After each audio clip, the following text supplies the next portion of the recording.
August Director's Cut. We'll get started with Director Lynn Helms and June production numbers.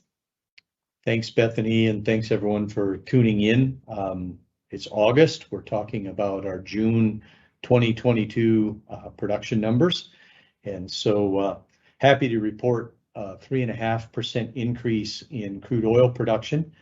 We fell slightly short of that 1.1 million a day that I thought we would achieve in June. A little bit of a surprise in there. Dunn County's crude oil production dropped about 12,000 barrels a day. And that was the standout thing. All the other counties, Mountrail County was essentially flat. The rest of the counties grew production, but Dunn County had a drop in production, and we're doing some work to look into that. We think that it is likely a gas capture artifact because they held their flared volumes constant while total produced gas went up and gas going into the gathering system went up. And so they probably are bumping up against, in some cases, limits on gas capture, and so reducing crude oil production. So we came in just 4,000 barrels a day shy of the 1.1 million that we anticipated for the month of June.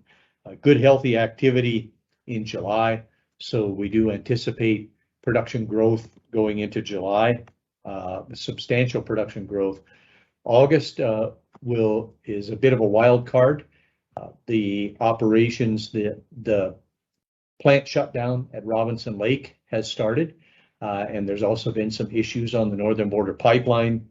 So gas capture is likely to limit crude oil production, or at least limit crude oil production growth in the month of August. But a little bit of a wild card there, and can't really predict. Still anticipating that we should achieve 1.2 million a day by year end or in the first quarter of next year. So a 3.5% increase in crude oil production. Contrast that with a 9.7% growth in gas production. So we're back on that track as wells are coming on and now producing continuously following the pandemic. And then, of course, the April storms that we had, we're seeing that gas oil ratio start to increase again. June oil price statewide was $111 a barrel. We estimate that today it's about $89 a barrel. So significant drop there. And I'll talk a little bit about how that may be impacting operators' plans going forward. Happy to report 5 additional rigs as we went from June to today. June to July, the rig count stayed constant at 42. And if you recall, we talked about there being approximately 12 rigs sitting in the yard looking for crews. That's now down to 5, but still that seems to be the limiting factor in terms of drilling wells and putting new wells on. Even though we achieved a record well count, we're not at record oil or natural gas production. Close on the natural gas production, but certainly not at the oil. 16 frac crews working today. There were 18 a month ago. That kind of jiggles up and down depending on mobilization and that sort of thing. But 16 frac crews working today. That should be sufficient to keep up with 48 rigs. So we're not going to make a lot of progress at 16 frac crews in terms of reducing the DUC well count, but we're not far above what we would consider just a normal inventory of around 300 to 350 wells. That's going to be our constant working inventory of non-completed wells. So we're approaching that. And of course, we're way down from the 1,500, 1,600 that we had at one point in time. Really great news on the inactive wells, 100% plus workover rig deployment. There's a long wait list. We're hearing from operators that today, if they need a workover rig, the schedules are showing that it might be October before they get a rig. But you can see the deployment of workover rigs has made a huge impact on our inactive well count. It dropped by 700 with completion reports coming in. But July great numbers, 74 completions, so well above revenue forecast. And that's why I'm predicting really significant production growth coming in the month of July. Like I said, record well count, 17,284 wells actually operating in the state. So we should be pushing those oil and gas production numbers northward again. I want to comment a little bit on what's happening with OPEC. You've noticed the oil price softening. OPEC decided from June to July to ramp up their allocations by almost 650,000 barrels a day, and again from July to August. So basically 1.3 million a day back-to-back production increases, and that has softened the world oil market. Now they've decided going into September, from August into September, it's only going to be 100,000 barrel a day increase. So we should see those oil prices firm, and again, depending on what happens in the demand area, but we've seen lower transportation fuel demand as a result of price and also the economy. And so that's resulted in some improvement in terms of inventories, and we're kind of pushing back into the territory of being closer to the average, but we're still significantly below average, below the 5-year average for U.S. crude oil inventories, and world inventories are also on the low side. Information that I came across, drilling activity is expected to slowly increase, but the price needed to justify drilling a new well in the mid-continent based on a survey that was done by the Journal of Petroleum Technology is $65 a barrel. So we're above that. But long-term, EIA was talking about prices in that range. And so not a lot of pressure to add new wells.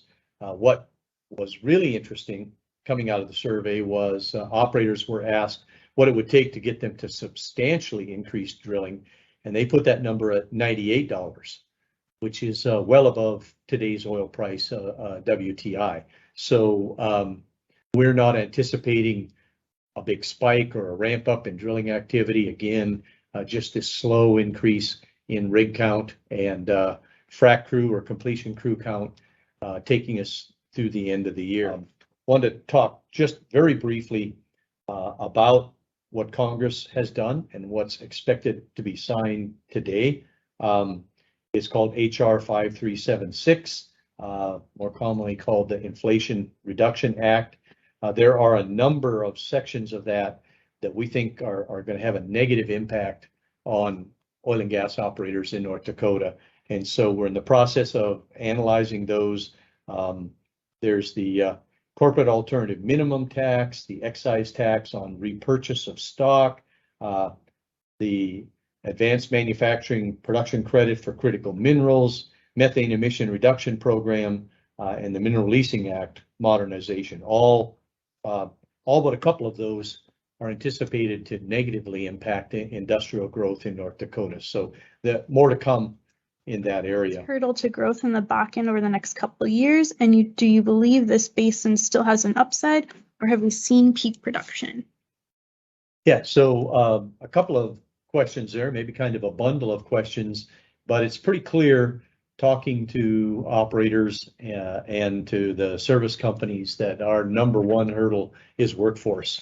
It is just extremely difficult to attract workers to North Dakota to get back into the drilling and the hydraulic fracturing and the well completion and work over rig jobs.